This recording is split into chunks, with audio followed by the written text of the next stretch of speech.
Priority sector lending. India has a large number of people living below the poverty line, an equally large number of people who have no access to funds to take up business ventures or economic activity. Therefore, India has adopted the concept of priority sector lending, wherein certain lending norms are relaxed such that the access to credit by poor and small business people is increased. Categories of priority sector: agriculture, small enterprises, retail trade, microcredit, education, and housing. Agricultural financing is categorized as direct finance and indirect finance. Direct finance for agriculture includes short-term loans, medium-term loans, and long-term loans given for agriculture and allied service. Direct finance loans are directly made to individual farmers, self-help groups, or joint liability groups of farmers, and to others such as corporate institutions, etc. Indirect finance to agriculture include loans given to companies or persons such as electricity companies for making available rural electrification, fertilizer companies for enhancing availability of fertilizers in rural areas, etc. In other words, these loans help in agriculture, though loans are not made to the farmers directly. Small enterprise financing is categorized as direct finance and indirect finance.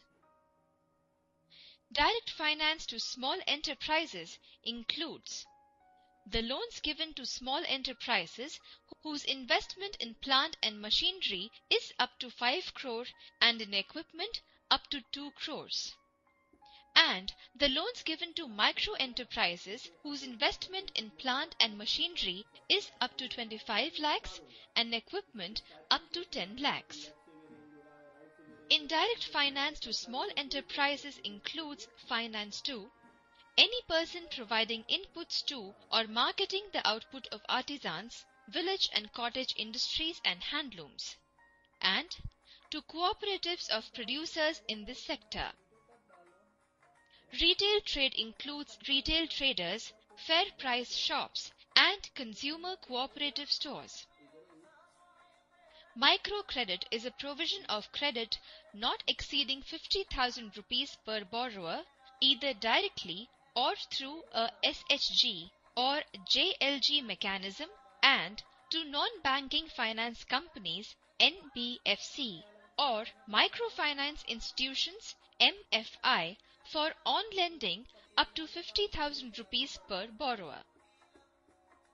Education loans include loans and advances granted to individuals for educational purposes up to 10 lakh rupees for studies in India and 20 lakh rupees for studies abroad. Loans issued to institutions are not treated as educational loans. Housing loans include the loans up to 25 lakhs to individuals for purchase or construction of a house per family, and the loan up to 1 lakh rupees in rural and semi-urban areas and up to 2 lakhs in urban and metropolitan areas for repairing damaged houses. Targets and sub-targets. The scheduled commercial banks should ensure that at least 40% of adjusted net bank credit (ANBC) goes towards priority sector advances, so that a substantial portion is directed to the weaker sections. Within the lending target of 40% of adjusted net bank credit, banks should ensure that 18% of net bank credit goes to agricultural sector, 10% to the weaker sections, and 1% of previous year's total advances for differential rate of interest or DRI scheme. The credit needs of a farmer are met through broad categories of advances such as direct finance and indirect finance. Based on the period of credit, direct finance is further classified as short-term loans and medium or long-term loans. Short-term loans are repayable in up to 18 months. Short-term loans include crop loan and limits sanctioned through Kisan Credit Card Scheme. The purpose of the crop loan is to facilitate the agriculturists to meet the expenses for raising of seasonal crops, including the cost of seeds, fertilizers and pesticides, irrigation charges, labor charges, etc. Agriculturists, tenant farmers, sharecroppers, and all types of farmers are eligible for the crop loans. The loan requirement is estimated by district-level technical committee using the scale of finance and other inputs from the area. Generally, full amount of cultivation cost or about 40% of the produce value is financed. Credit period for the crop loan is till the crop is harvested and sold. This is usually 1 year or less.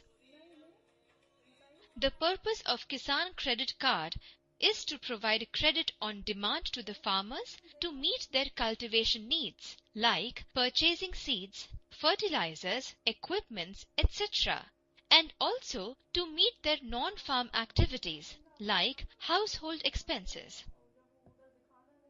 Farmers cultivating own lands or leased lands and people engaged in allied activities are eligible for Kisan Credit Card scheme.